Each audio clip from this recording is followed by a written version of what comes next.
my strongest things, two things I like to share with people. My greatest weakness and my greatest fear, because typically they make people laugh because they're stupid.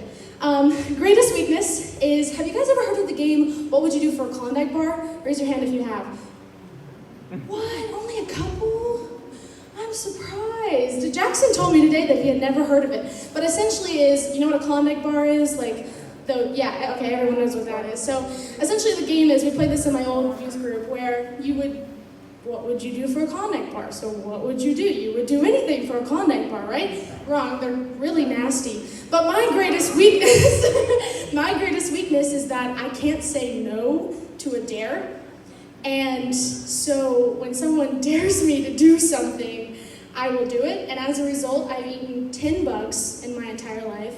The worst being mealworms, or the best being mealworms, and the worst being spiders. Don't eat those. I've also chugged an entire thing of Kool-Aid powder. Disgusting, don't do that. I've had cat food while singing Somewhere Over the Rainbow. That was also nasty, but not intolerable, which is really disgusting. And I'm sorry that I admitted that. But yeah, so even though I hate Klondike bars, I really love dares, and I really love just doing stupid, crazy things, particularly for youth group. So if you dare me, if you dare me to do something, I most likely will do it if it's in a good premise. And then I will do it unless it is involved with my greatest fear, which my greatest fear I only recently started to tell people because it's awkward and weird, and people usually laugh at me, but my greatest fear is large bodies of water. See? Large bodies of water. And if you don't understand what I'm trying to say there, large bodies of water, think like the ocean or lake or rough river kind of thing. So I really hate large bodies of water, not because I'm not a good swimmer. I'm a pretty good swimmer. I can flap my arms and stuff like that, but mostly because I have this thing in the back of my head that's like, what if the Loch Ness Monster is real? Or what if the Megalodon, y'all remember the Megalodon? That existed for like a week or something. Like, it's all in the back of our heads. We all remember it being taught. It was some long, giant shark. I'm like, what if it was real at some point. What if it just decides to be real again for some reason? I don't know, it just appears or something like that. So because of those ridiculous things, I can't swim in large bodies of water. And so now you know a lot about me, a lot more than I would have been comfortable in first introductions, but that is me. Now, you might be asking where I came from. So I came from CCA, Community Christian Academy, which is the school right down the street. Yeah, Cameron Clark! And you know also a little bit. I recognize you. But if you know what CCA is, can you raise your hand? Wow, so much more people than I thought. Okay, who goes to SK? Okay, who's a senior at SK? You right there. How many people are in your class? Huh? 400 or 500. That is disgusting in my brain. Like, that makes no sense to me. In my class, in my senior class, Cameron Clark can vouch for this because he graduated with me. Also, Miss Kidd can vouch for this. There were 14 people. Yep, 14, not 1,400 or something like 140. I'm stopping at 1 and 4, 14 people in my graduating class. And it was terrible. I grew up with most of them since second grade, and it was just so crazy. Yeah, I know, it was insane. I knew this guy named Cameron Clark, and he always smelled so bad. No, but really, my class actually wasn't that bad. Growing up with those people wasn't the worst thing in the world. But because of CCA, I was a little bit more, kept in the confines. And as a result, I ended up going to CFC, which is the church that you probably know. It's right next to CCA. It's connected to it. It's all the same thing. So my great-grandparents went there, my grandparents went there, my parents went there, and now I have gone there and am going there, a little bit of each. So because of that, because of my community was always essentially set in stone for me, my life was very consistently consistent. Are you allowed to say those words together? I didn't really have an outside bubble, and as a result, I didn't really know anyone else unless they were in my bubble, and I was happy, I was content, and I was okay with being comfortable. And then I took a job at Donato's Pizza, if you know what that is, one of the better pizza places around here. I mean, competition is disgusting. La Rosa's, boo, right? Ah! Okay, all right, good. You guys are respectable people. All right, so I took a job at Donato's Pizza, and from there I met a person, Jackson Myros, and from there he introduced me to Tim, and from there I started going to Hickory Grove. Now, before I even started like a job here, I'd only been to one service here, and then one service upstairs in Big Kid Church. That's what I call it, in Big Kid Church. I am a big kid, I'm 20 years old. But in Big Kid Church, I'd only been to one, and that was in 2015, I think? I don't know, I was just very in my little bubble. And so coming here was new, it was weird, and I felt like, for the first time in my life this summer, I felt like an outsider, a complete and total outsider. Have any of you ever felt like an outsider? Yeah, you know what I mean? Where you're just in the school, in high school, and with your class, or on the school team, or something like that, where you just feel like you want to sink into the wall because you do not belong there. That's how I felt coming here for a little bit. You guys are awesome and you're welcoming, and I don't feel that way anymore, but I was scared because it was different and new. Now, along with being an outsider, I also felt very unqualified for the position that was being offered to me. Have any of you ever felt unqualified? Oh, not that many. Okay, all right, kind of. Yeah, I know, yeah. So, outsider and unqualified. Those are the two words I want you to hold on tonight, because those are the best two words to start out in the description of our character in our study right here, right now, whose name was Rahab. Has anyone ever heard of Rahab? Yay, okay, cool. We have some people who've heard of Rahab. So if you don't know, I'm going to introduce you to her. Her story starts in the book of Joshua, chapter 2. We are in the Old Testament, even though as scary as it seemed before, it does have some amazing things. So, Joshua chapter 2, and I'm going to do verse 1, and I'll kind of jump around a little bit. So if you have your Bibles, you can jump with me. So it says, "And Joshua, the son of Nun, sent 2 men secretly as spies, saying, 'Go view the land, especially Jericho.' And they went and came into the house of a prostitute whose name was Rahab, and lodged there." So right off the bat, you know who Rahab is. She kind of sticks out like a sore thumb in comparison with the other characters you talked about. Does anyone remember any of the other characters we've talked about off the top of your head? You can scream them out. You don't have to. Jonah! Hey, Jonah was a character we talked about. Jonah was a character I talked about. Oh, I forgot. Jonah was a prophet. Jonah. Priscilla and Aquila, yeah, they were people of the church. Esther, she was a queen. We have all of these people who were called, predestined. They were all there with God, and they knew who God was, and that's what we talked about. That's why Rahab sticks out so much, because we learn about her in the first book. She was a prostitute. In fact, she was in Jericho. Does anyone know about the story of Jericho? If you don't remember, I have a little song. Joshua, I love Jericho, yeah, okay, cool. Yeah, Sunday school, that was the big thing. That song, and the walls came home. No, okay. So that is what the story is going on here. The Israelites had been wandering in the desert for so many years, and they finally make it to Jericho.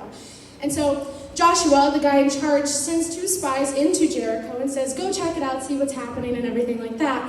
And from there, the 2 spies end up at Rahab's house. So not only is Rahab a prostitute, she's not even on the team that the Israelites are on. She's where the Israelites want to be. Essentially, her people are the problem. They're the ones that are standing between the Israelites and the promised land. Okay, so why on God Green's earth am I talking about her? We're going to go on to Joshua 2, verses 2 through 7. It says, "And it was told to the king of Jericho, 'Behold, men of Israel have come here tonight to search out the land.' Then the king of Jericho sent to Rahab, saying, 'Bring out the men who have come to you, who entered your house, for they have come to search out all the land.' But the woman who had taken the 2 men and hidden from them, she said, 'True, the men came to me, but I don't know where they were from. And when the gate was about to be closed at dark, the men went out, and I don't know where they went. Pursue them quickly, for you will overtake them.'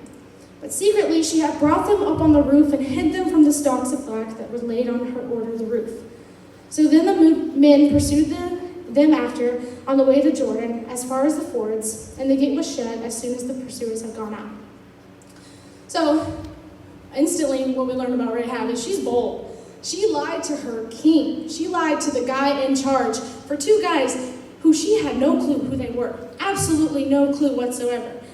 She instantly lied for them. And that seems weird. That seems crazy. But we find out later in verses 2:10 through 11, which I'm going to jump again to, why in the world she would do that. It says, this is her speaking. She says, "For we have heard how the Lord dried up the water of the Red Sea." So this is where he had split the sea for Moses and the Israelites, back with the Egyptians. "And what you did to the two kings of the Amorites who were beyond the Jordan, to Shinar and Og, whom you devoted to destruction.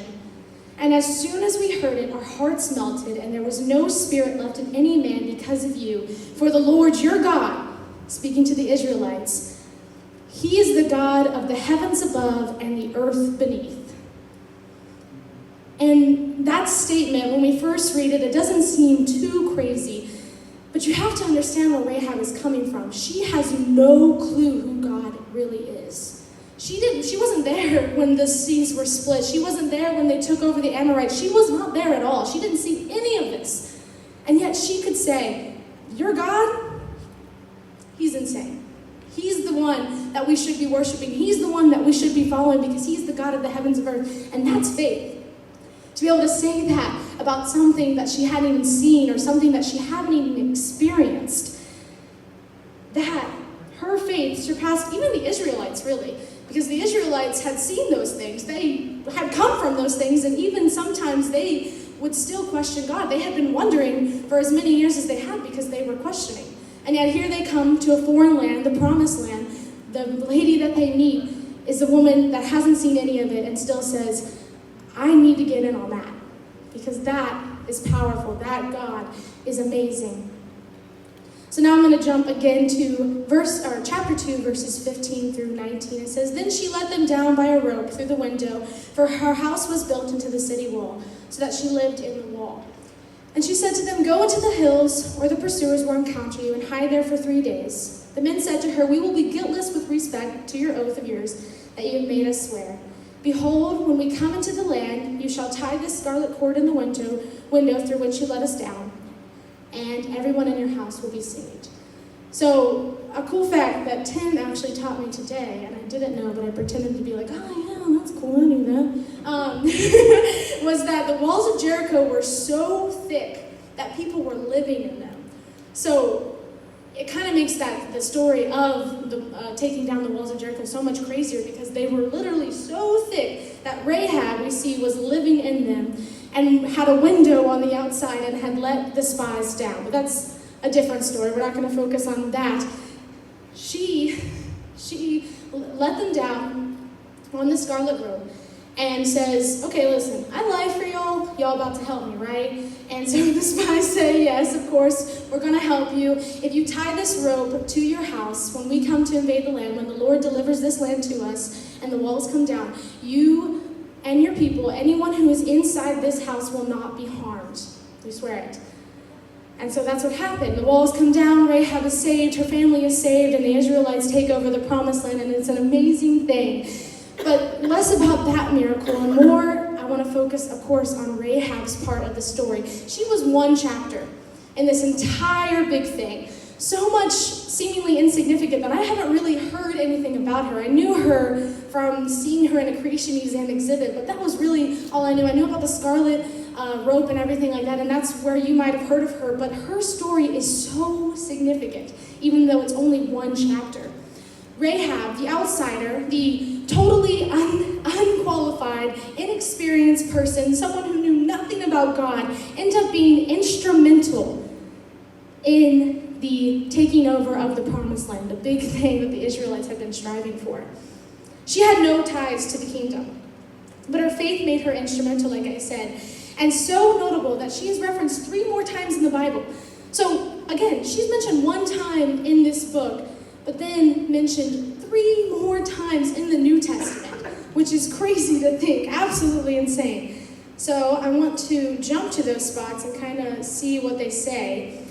First, in James chapter 2, verses 25, it says, "In the same way, In the same way, was not also Rahab the prostitute justified by works when she received the messengers and sent them out by another way? For as the body apart from the spirit is dead, so also faith apart from works is dead. You may have heard that. Faith without works is dead.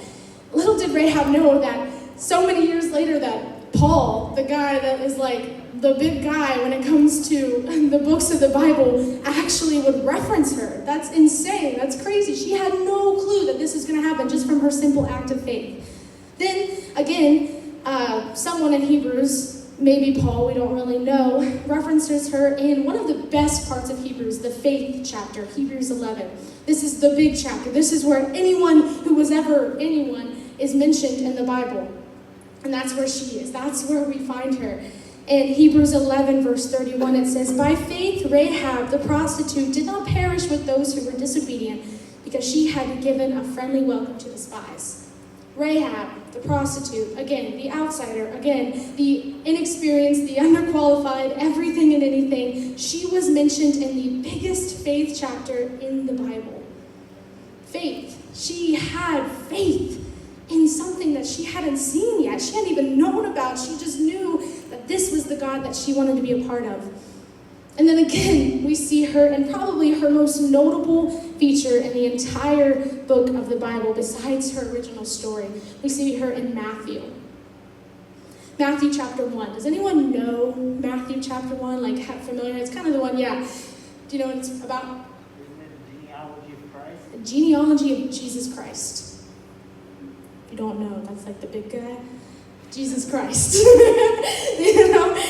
Jesus Christ. She is mentioned in the genealogy of Jesus Christ, and she's not just like a little side character or something like that. She's one of 4 women to be mentioned, and that was a really big deal back then for women. One of 4 women to be mentioned, and he specifically names her, and it says, and Solomon maybe? The father of Boaz by Rahab, and Boaz the father of Obed by Ruth. Do you guys know the story of Boaz and Ruth? He's kind of like, I always heard him because they would always be like, find yourself a Boaz or whatever, and I was like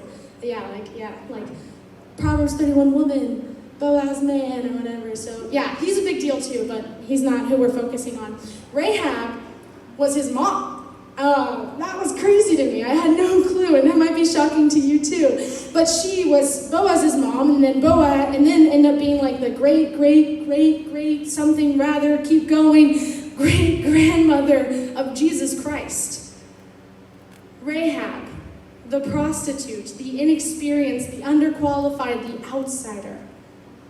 That's who ended up being in the line of Jesus. And if you don't know, Jesus is the ultimate picture of purity and of love and of sanctification. He is the thing that we all look to and strive to be like in Christ-like characteristics. He's the ultimate picture of that thing. And if we trace back his genealogy, we find people like Rahab, people who were, like I said, underqualified to be there, but people who made it in his line, because those are the very people that he came to save.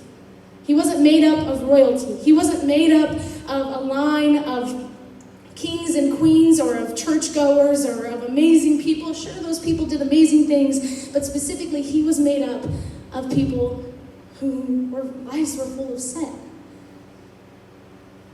And that's why I love Rahab's story. At first, when I started to read it, I was like, I don't know if I'll be able to relate to this. But as I realized her significance in the Bible, I realized that there's so much of me in Rahab, and you might see the same. When I came here and I felt like an outsider for a little bit. Or I see my friends who come up to me and say, I've been in church and I want to experience church, but there's no way that I can do the bigger things. Because my parents weren't saved, my grandparents weren't saved, my parents weren't involved in church. No one I know goes to church, it's just me. And therefore I have no real ties to this kingdom, and therefore really maybe don't have a place here. But Rahab is proof that all of that is a lie. If you guys are new and you feel like, I'm here and I want to experience this, but my dad's not the pastor, or my mom's not the Sunday school teacher, or my friends don't go here, or I'm just here, and therefore I can't really do anything, but I'm going to be here, that's a lie.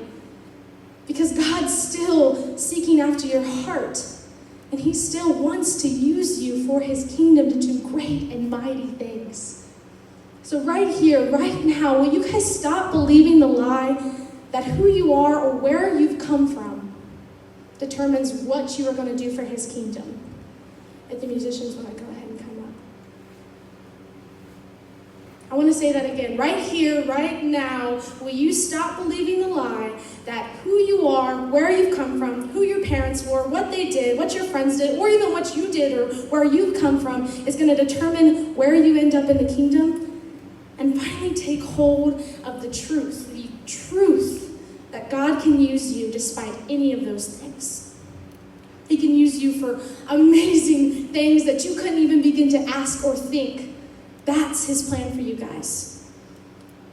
I don't want you to believe the lie that there was anything stopping you. Stop thinking that you have all this extra baggage, so you don't get to go as far as the next person whose moms is at Sunday school or who parents took them to church every Sunday or anything like that. You guys have just as much potential to do great and mighty things for the kingdom.